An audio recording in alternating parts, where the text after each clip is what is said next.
When I was a kid, the goal was always playing the NBA, but we all know how that story goes. But it was still like, all right, how can I get to the NBA in some capacity? And I just started networking with the right people, and that's kind of how I got to start with the Cavaliers.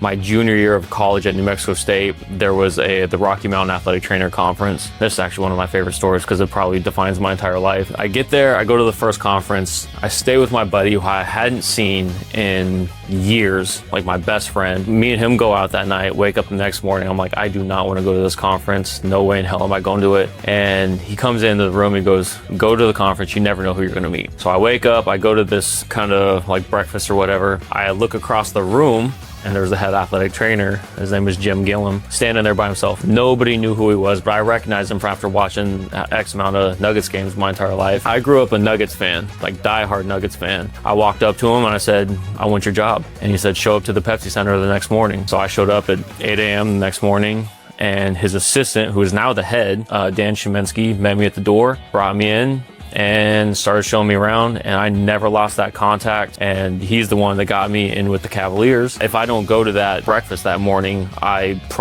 never meet Dan. He's never going to recommend me for the internship with the Cavaliers. Like, where does my life go in numerous different ways, right?